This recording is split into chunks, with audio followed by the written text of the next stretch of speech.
ग्रामपंचायतमध्ये तसा काही ठराव घेत नसतील इन केस त्याचा अडथळा आणण्याची जर इच्छा असेल आणि इथे यायला त्याच्याला तयार नसतील, तुमच्याशी बोलायला तयार नसतील, तर तुम्ही ग्रामसभा घेतच आहात. ग्रामसभेमध्ये हे लोक मागणी करतच आहे. आणि यापैकी कोणीतरी असं आहे का की तुम्हाला हे काम नकोय, असं कोणी आहे का? नाही, विकास काम नाही. हे जे इमर्जन्सी आहे, पाणी पुरवठा शुद्ध व्हावा, सगळ्यांना वाटते की नाही? बरोबर आहे. ग्रामसभेचे ठराव घ्यायचे, कामं करायचे. अजून सर ग्रामसभा अशी आहे की आपण त्याचा ग्रामसभेविषयी कधीच क्रॉस करत नाही. मुद्दे कोणते लिखे आपने उसका थोड़ा सा एक बार समझ जाता. संयुक्त तपासणी समितीने तालुका बाहेरील अधिकारी समितीमध्ये असावे आणि 3/7/2026 रोजी दिलेल्या निवेदनातील सर्व मुद्द्यांची तपासणी करावी.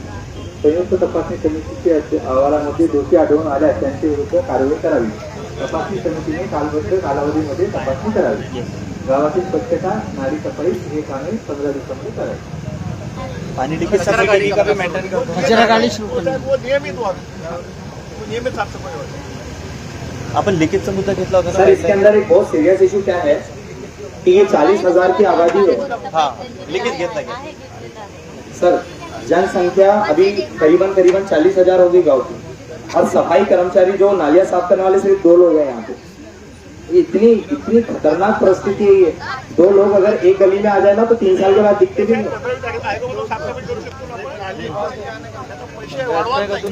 सर इसमें कर्मचारी बढ़ा सकते हैं क्या?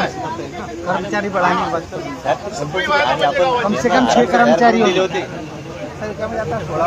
सर इसमें यहाँ पर 2 ही कर्मचारी है, 6 कर्मचारी हो सकते क्या?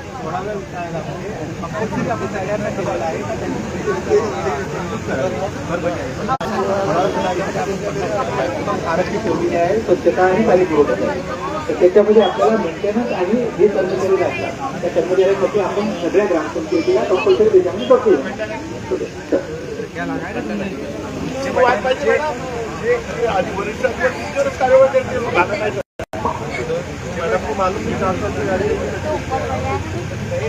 नहीं, मैडम को पता था और कहाँ खड़े हुए थे वो भी पता था मैडम को. हमने इसका वीडियो में बताया तो वो किसी के नीचे गोडाउन पे खड़ा था. और जब हमने यहाँ से उठाई आवाज तो उन्होंने रात में 12:30 बजे वो गाड़ियाँ टोचन करके गाँव के अंदर लेकर पड़ेगा. क्योंकि जो परमानेंट और मैडम प्रशासक सर को आप बोल दीजिए, मैं एक लेटर भी दे देता हूँ. अगर आपको गाँव के अंदर रहना है तो आप काम कीजिए, नहीं रहना है तो आप अभी राजीनामा दे दीजिए. अभी तत्काल किसी और को प्रशासक बना देंगी गवर्नमेंट, अगर आपको नहीं रहना है गाँव में. मला तुमचा आकृतीबंध आणि तुमचे सगळे कार्यरत कर्मचारी पदासह मला कळवा. ते मी तुम्हाला सांगतो, तुमचे पद रिक्त असल्यास आणखी तुम्हाला भरायची परवानगी देतो. टीचर वगैरह काम है. उनमें टीचर को बहुत कमी है. यहाँ पर जिला परिषद में भी कम है और हर जितनी स्कूल है यहाँ पे जिला परिषद की सब जगह टीचर कम है. ये चौकसी करके उन्होंने वहाँ पे टीचर देना चाहिए. पत्र दिलेले आहेत. मी शिव साहेबांकडे त्या पत्राचा मी पुन्हा मीटिंग लावतो सर.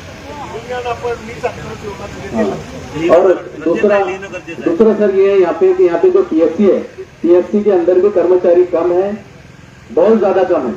उनका डिटेल मंगाइए और वहाँ पर भी पीएफसी के अंदर कर्मचारी वहाँ पे अपॉइंटमेंट कीजिए. ये जो सर ने जो बताया ना संबंधित विभाग सर, उसमें सब में चौकसी. और ये जो हमने ये वाले जो सर ने बोला 3 तारीख के निवेदन में जो हमने उल्लेख किया है, इसके अंतर्गत चौकसी होगी ना तो इसमें शिक्षण भी आ गया, आरोग्य भी आ गया, सब चीजें आ गई. और सर यहाँ पर एम्बुलेंस जो है 102 एम्बुलेंस है. यहाँ पर हमको यहाँ पर एम्बुलेंस 108 भी होना चाहिए. ही कामं मीटिंग करण्यात यावी.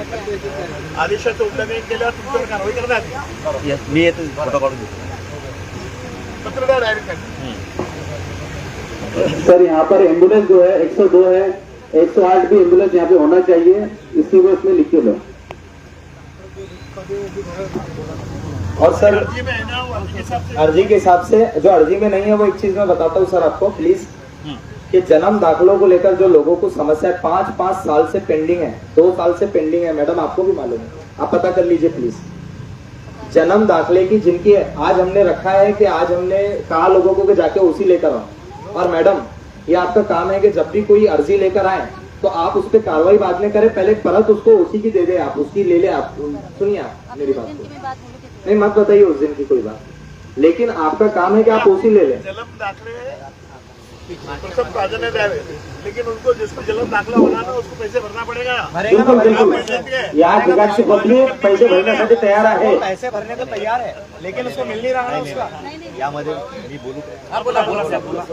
बघा, जन्म दाखल्याचा मुद्दा हा सिरियस आहे, पण याच्यामध्ये जन्म मृत्यू अधिनियम 1969 मध्ये अगोदर 21 मध्ये सुधारणा झाल्यानंतर 23 मध्ये झाल्या आणि आता यावर्षी जे नियम आले त्याच्यानुसार यांना फक्त जन्म किंवा मृत्यू झाल्यापासून 21 दिवसाच्या आतच नोंद घेता येते सचिवांना। त्याच्यानंतर 21 दिवसापासून पुढचे 9 दिवस त्यांना लेट फी भरून नोंद घेता येते यांच्याच लेवलला। ही सोपी बाब आहे। आता ज्या ज्या ठिकाणी समजा दवाखाना PSC आहे, RH आहे, SDH आहे, सब डिस्ट्रिक्ट हॉस्पिटल आहे, या प्रत्येक ठिकाणी जिथं जिथं जन्म किंवा मृत्यू होईल त्या ठिकाणी इमिजिएटली डिस्चार्ज देताना जन्म किंवा मृत्यू दाखला द्यावा, ते स्वतः निबंधक आहेत। मग ग्रामपंचायत कोणासाठी निबंधक आहे? तर जे जन्म ग्रामपंचायतच्या हद्दीत झाले, ग्रामपंचायतच्या हद्दीत असलेल्या खाजगी हॉस्पिटलमध्ये झाले, तिथंच फक्त ग्रामपंचायत दाखला देऊ शकते। आता 1 महिन्याच्या वरच्या जन्माचं काय करायचं? तर यांनी ते यांच्या जन्मतारखेच्या वहीत ज्या नोंदी केलेल्या आहेत त्या नोंदीचे प्रूफ देऊन त्याची एंट्री करायची। ते सगळे जातात DHO लॉगिनला। जिल्हा आरोग्य अधिकारी आता जिल्ह्याचे निबंधक झालेले आहेत आणि 1 वर्षापर्यंत त्यांना अधिकार दिलेला आहे। तसं एक बोर्ड लावा, आमचं रजिस्टर जळलेलाच आहे ग्रामपंचायत। सर 70 से 75 तक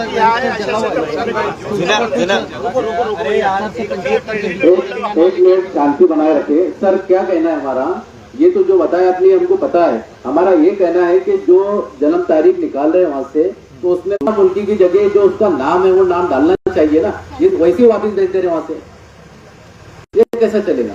जबकि GR के हिसाब से नाम नहीं है। त्यांचं म्हणणं आहे की बाळाचं नाव जे आहे ना तर 26 रोजी बंद झालेले ते टाकायचं, त्यामुळे आपण तसं असं बंद नाही झालेलं। तुम्ही त्या बाळाचं नाव रिमार्क मध्ये नोंदू शकता, रिमार्क म्हणजे शेरामध्ये नोंदू शकता। त्या मूळ याच्यात नाही करायचं, शेरामध्ये लिहून द्यायचं शहरामध्ये घेऊन जा ना। आणि तेही आता होणाऱ्या नाही ते और जुने मैडम जुने सर जुन्यांचं नाही नहीं है करता, किसी का। जुन्यांचं नाही करणार आपण। सांगा ना.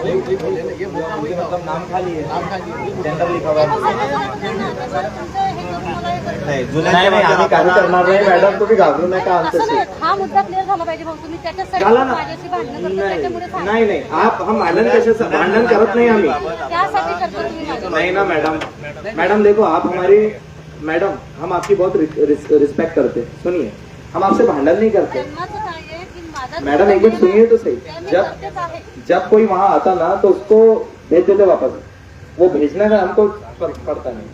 असल में ताई, मैं आपके पास हर समय आया, आपके पास तानाशाह हर समय बैठा रहता है और जनता पे प्रेशर बनाता है। मेरा ये कहना है कि तानाशाह 24 घंटे वहाँ क्या करता है? जनता पे प्रेशर क्यों बनाया जाता है? जनता की समस्या के लिए ग्राम पंचायत है, तानाशाह के लिए ग्राम पंचायत नहीं। हमारा यही कहना है कि तानाशाही नहीं चलेगी, जो लोगों की जनता की समस्या है समस्याएं दूर करें आप, इसी के लिए बैठे हैं। वीडियोग्राफी नहीं चलेगी ना मैडम, साथ के वीडियो। मैं ये बोल रहा कि अभी गलती से ये हो गया, गलती से नहीं, ये हमारे लिए सौभाग्य की बात है मैडम कि आप हमारे गांव में आई है और हमको आपसे पूरी आशा है कि आप ये काम करेंगे सब जो बताया जा रहा था। अभी प्रॉब्लम क्या हो गया कि मेरी पंचायत ऐप पे आज भी चौहान साहब का नाम है, मेरी पंचायत ऐप पे, तो मैं तो उनसे रिक्वेस्ट करूंगा कि आप आ जाइए, जवाब दे दीजिए, क्योंकि हम आपके पास में नहीं हुए आकर के। लेकिन इतना जो पूरी गड़बड़ करके जो इंसान भागा उसको पकड़ के लाना चाह रहे थे हम, पर वो हम कर नहीं सके, वो क्योंकि वो हमारे अधिकार में नहीं है।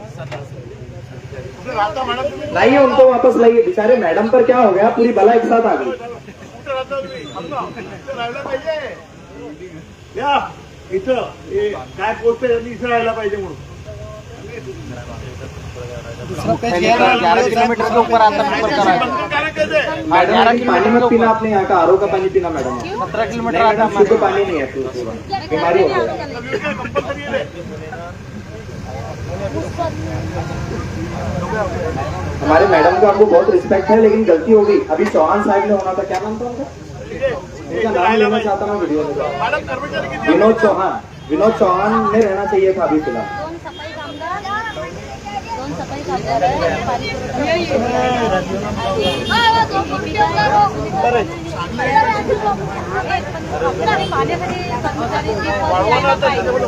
सर ग्राम सेवक जो है हमारे यहाँ पर, तो कभी 12 बजे चल जाते, कभी 1 बजे चल जाते, कोई टाइमिंग नहीं है। 5 बजे तक टाइमिंग है ना रजिस्टर का डाला सर, परसों के दिन को कल और परसों को मैं ग्राम सेवक का काम है 5 बजे तक रहने का, कभी 12 बजे कभी 1 बजे ऐसा चले जाते हैं। लोगों के गाँव वालों के काम बाकी रहते हैं। हाँ बिल्कुल, CCTV कैमरे लगने के बाद सब मालूम हो जाएंगे। तो लेडीज है उसका भी ऑर्डर रखना। नहीं इनका ही नहीं, चौहान साहब थे ना तो वो तो घंटे भर में चल जाते थे। देखिए सर ने जो अपनों को लिख कर दिया है, पहली चीज ये है कि CCTV कैमरे जो है तो वो तत्काल लगाए जाएंगे। दूसरा, पानी पुरवठा की जो पाइपलाइन है उसकी लीकेजेस और उसके वॉल का जो भी 15 वित्त आयोग से।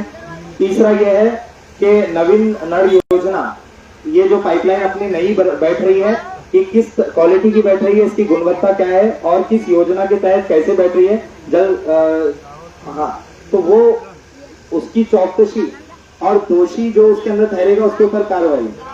पिछले 5 साल के जो खर्चे हैं, अच्छी नहीं होती जब तक उन्होंने हैंडओवर नहीं करना। हाँ राइट, मैं अभी हिंदी में उसका अनुवाद ताकि सबको समझ में आ जाए अभी बहुत। उसके बाद पिछले 5 साल में कौन से खर्चे हुए हैं, कितनी निधि आई है, कौन से खर्चे हुए हैं, उसके बारे में डिटेल बताई जाएगी। स्पेशल ऑडिट किया जाएगा। हाँ लिखा है और दोषियों पर कार्रवाई करावी, ऐसा भी इसके ऊपर लिखा हुआ है। जन नोंदणी के बारे में लिखा है सर ने। सर जन नोंदणी में क्या लिखा आपने?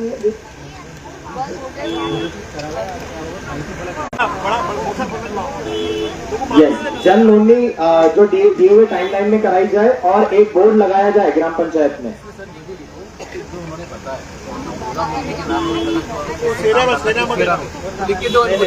पिछले नहीं लिख पाएंगे, पिछले जो आप पिछले बोल रहे हैं 1 साल के पहले के, वो वहाँ से प्रमाण पत्र निकल रहा है, उसमें उनका मुर्गी लिखे जो 1 साल के पहले के हैं वो उसमें नहीं कर सकते, वो उनको DHO आदेश क्या है, PR है सब। हाँ, तो PR की कॉपी हमको लगेगी।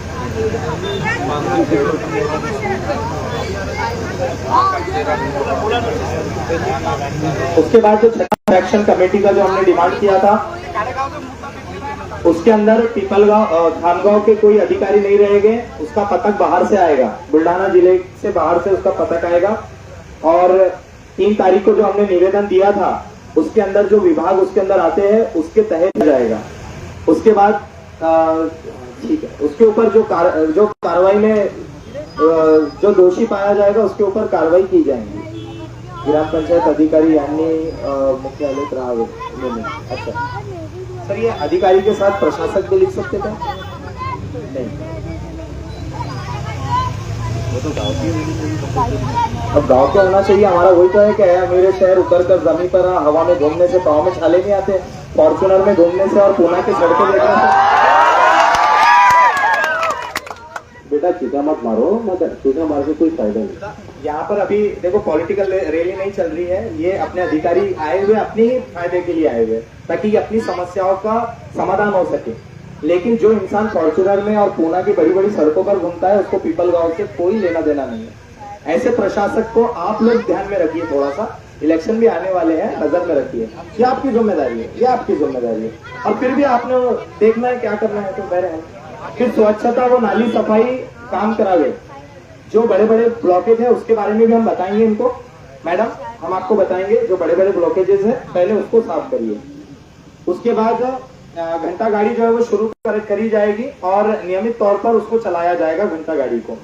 और जिला परिषद शाळेतील शिक्षकांचे रिक्त पदे भरावी, यानी जो खाली जगह है जिला परिषद स्कूलों के अंदर वो जल्द से जल्द भरेंगे। हाँ सही बात दोघांच्या साईडला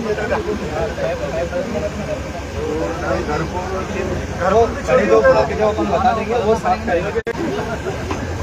और मैं आप सब लोगों से हम लोग एक रिक्वेस्ट कर रहे, सुनिए, जो कर्मचारी हैं या जो अधिकारी है वो सेवा के लिए है जनता के, वो राज करने के लिए नहीं है। आप लोग भी उनको मौका दे देते, आप कायदे से एक बात कीजिए। कुछ लोग जाते गलत तरीके से बात करते, गलत तरीके से बात नहीं करना है। कुछ लोग जाते शीरीगाड़ करते, नहीं करना है आपको।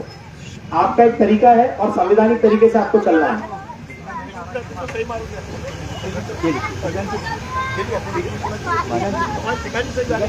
तारीख काढली लो, टाइम तो सोचे रखो ना पहले हो, बातें करके भाइयों, मिल जाता है।